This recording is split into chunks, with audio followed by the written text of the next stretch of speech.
આપણી સાથે સહયોગી આરતી અને શ્રદ્ધા જોડાયા છે। આરતી, શરૂઆત તમારાથી કરીએ। આજે ખાસ ક્યાં નજર?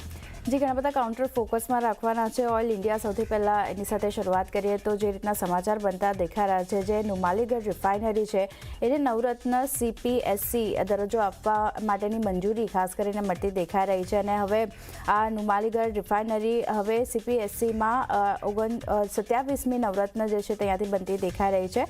FY 24-25માં કંપનીનો ટર્નઓવરની જો આપણે વાત કરી લઈએ તો લગભગ 25,147 કરોડનો રહેતો દેખાઈ રહ્યો છે। અને નફાની જો વાત કરીએ તો 1,608 કરોડનો નફો અહીંયા રહેતો દેખાઈ રહ્યો છે। તો ઓઇલ ઇન્ડિયા ખાસ એક આજે ફોકસમાં રાખવાનું રહેશે। અહીંયા એક ખરીદારી આ સમાચારના લીધે આગળ વધતી દેખાઈ શકે છે, ફોકસ રાખવાનું રહેશે। નેક્સ્ટ કાઉન્ટર જે છે તે હિન્દુસ્તાન કોપરનું છે। પોઝિટિવ સમાચાર અહીંયા પણ આવતા દેખાઈ રહ્યા છે। કંપનીએ NTPC માઇનિંગ સાથે કરાર કર્યા છે અને કોપર અને ક્રિટિકલ મિનરલ્સ માટે બ્લોક ઓક્શનમાં સંયુક્ત પાર્ટનરશિપનો હેતુ અહીંયાથી કંપનીનો બનતો દેખાઈ રહ્યો છે। સાથે બંને કંપનીઓ એક્સપ્લોરેશન, માઇનિંગ અને પ્રોસેસિંગમાં સહકાર અહીંયાથી કરતી જોવા મળશે અને કરાર હેઠળ માઇનિંગ સંબંધિત પ્રોજેક્ટ્સમાં જોઈન્ટ વેન્ચર કરવાની યોજના કંપનીની બનતી દેખાઈ રહી છે। તો એક NTPC માઇનિંગ સાથે જે કરાર કર્યા છે એને લીધે ફોકસ હિન્દુસ્તાન કોપર પર રાખવાનું રહેશે। અહીંયા એક નજર અને NTPC પર પણ ધ્યાન રાખવાનું રહેશે। નેક્સ્ટ ઓટો સ્પેસમાંથી મારુતિ સુઝુકી અહીંયા ઈ વિટારાને 5 સ્ટાર ભારત NCAP સર્ટિફિકેટ મળ્યું છે। કંપનીએ ડીલરના સ્થળોએ EV ચાર્જિંગ ઇન્ફ્રા માટે 250 કરોડનું રોકાણ કર્યું છે। સાથે આવનારા વર્ષોમાં દરેક સેગમેન્ટ અને બોડી ટાઈપમાં ઇલેક્ટ્રિક વ્હીકલ જે છે તે અહીંયાથી કંપની લોન્ચ કરતી જોવા મળશે। સાથે 2030 સુધીની જો વાત કરી લે તો લગભગ 1 લાખ ચાર્જિંગ પોઈન્ટનો લક્ષ્ય પણ કંપનીનો બનતો દેખાઈ રહ્યો છે।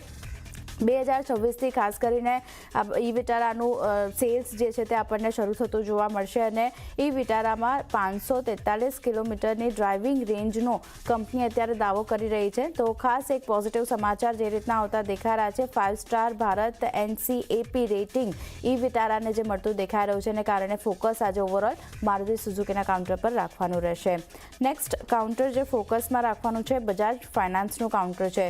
બજાજ ફાઇનાન્સે બજાજ હાઉસિંગ ફાઇનાન્સમાં હિસ્સો વેચ્યો છે।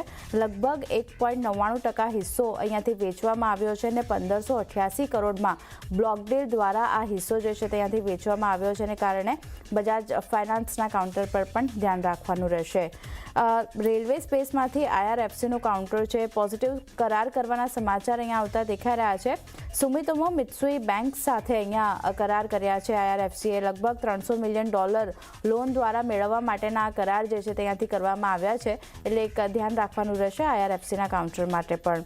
કેનરા બેંક પણ એક નજર રાખવાની રહેશે। અહીંયા જો ફંડ એકત્ર કરવાના સમાચાર આવી રહ્યા છે, 3500 કરોડ ડિબેન્ચર દ્વારા એકત્ર કર્યા છે ને 2500 કરોડનો ગ્રીન શૂ ઓપ્શન હતો જેના દ્વારા આ ફંડ એકત્ર કરવામાં આવ્યું છે। તો એક કેનરા બેંક પર પણ નજર રાખવાની રહેશે। અને મારા તરફથી છેલ્લે HDFC લાઈફની વાત કરી લઈએ તો અહીંયા બોર્ડે ખાસ કરીને 750 કરોડ એકત્ર કરવાને મંજૂરી આપી દીધી છે। સબોર્ડિનેટ નોન કન્વર્ટેબલ ડિબેન્ચર દ્વારા ફંડ એકત્ર કરવાને બોર્ડ તરફથી મંજૂરી મળી છે, એને કારણે એક ફોકસ HDFC લાઈફ પર પણ રાખવાનું રહેશે। તો ઘણા બધા કાઉન્ટર છે, ખાસ કરીને oil India, Hindustan copper, Maruti Suzuki પર દિવસભર આજે એક ફોકસ રાખવાનું રહેશે। પણ એ સિવાય પણ ઘણા બધા કાઉન્ટર છે। શ્રદ્ધા, જ્યાં ફોકસ રાખવાનું રહેશે, સમાચારનું રિએક્શન જોવા મળશે, ક્યાં ફોકસ? જી ગુડ મોર્નિંગ। સૌથી પહેલાં વાત કરી લઈએ બીકાજી ફૂડ્સની। અહીંયા જે કંપનીની સબસિડિયરી છે બીકાજી USA, એમાં કંપનીએ $2,50,000નું રોકાણ વધારાનું રોકાણ કર્યું છે અને આના દ્વારા જે બીકાજી USA છે તે બીકાજી ફૂડ્સની હવે 100% સબસિડિયરી બની જશે, એટલે કે હોલી ઓન સબસિડિયરી।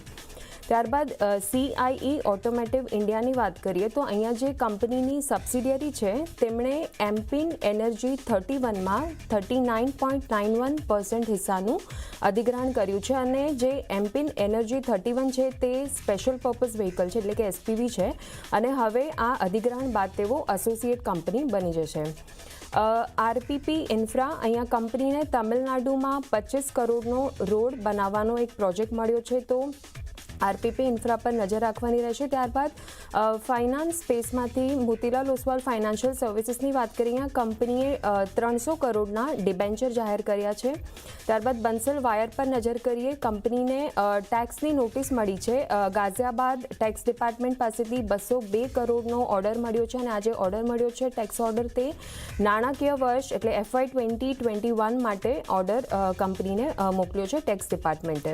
ત્યારબાદ સિમેન્ટ સ્પેસમાંથી ઇન્ડિયા સિમેન્ટ પર નજર કરીએ. અહીંયા હિસ્સો વેચવાના સમાચાર આવી રહ્યા છે. જે સબસિડિયરી કંપની છે કંપનીની PT એડકોલ